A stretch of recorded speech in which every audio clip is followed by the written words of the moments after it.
Corona virus को लेकर चीन ने कोई एक काम बड़ी शिद्दत से किया है तो वह है झूठ बोलना और अपनी की हुई गलतियों पर पर्दा डालना। कोरोना वायरस से मरने वाले लोगों के आंकड़ों से लेकर इस वायरस की उत्पत्ति संबंधित जानकारी तक चीन ने शुरू से ही दुनिया को झूठ परोसने का काम किया है।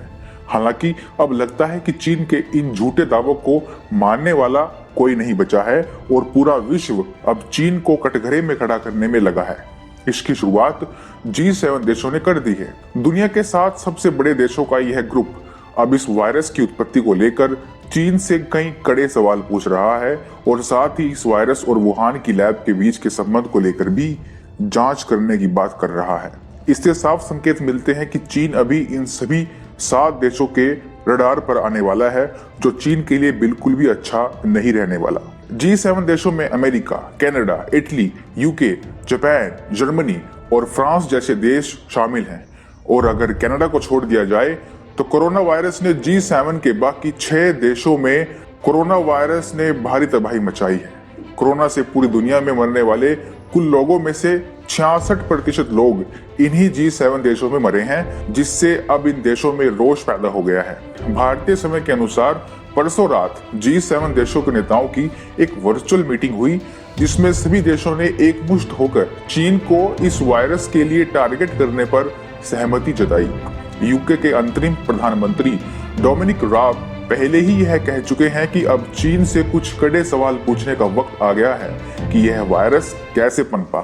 इसके अलावा फ्रांस के राष्ट्रपति इमैनुअल मैक्रों भी एक इंटरव्यू में बातों में चीन पर निशाना साध चुके हैं। हाल ही में उन्होंने कहा था, वायरस से जुड़ी ऐसी कई चीज हो सकती हैं जो अभी इस दुनिया को नहीं पता है। इसके अलावा अमेरिका तो शुरू से ही चीन पर इस वायरस को लेकर बड़े आरोप लगाता रहा है। अमेरिका में इस वायरस की वजह से लगभग 7 लाख लोग बीमार हैं और लगभग 35,000 लोग अपनी जान गंवा चुके हैं। अमेरिकी राष्ट्रपति का मानना है कि कोरोना वायरस चीन के वुहान स्थित एक प्रयोगशाला से बाहर निकला है।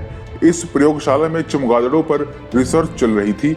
अब ट्रंप चाहते हैं कि इस प्रयोगशाला की बड़े स्तर पर जांच होनी चाहिए। हालांकि अमेरिका अपने स्तर पर इस लैब की जांच कर रहा है। चीन के लिए सबसे बड़ी चिंता की बात यह है कि अब चीन पर निशाना साधने के लिए यूरोप भी अमेरिका के साथ आ गया है। अन्य मुद्दों पर देखा जाए तो अमेरिका और यूरोप के बीच मतभेद देखने को मिलते हैं। उदाहरण के लिए जब ट्रंप ने WHO की फंडिंग को रोकने का ऐलान किया तो जर्मनी समेत यूरोप के कई देशों ने अमेरिका का समर्थन करने से मना कर दिया।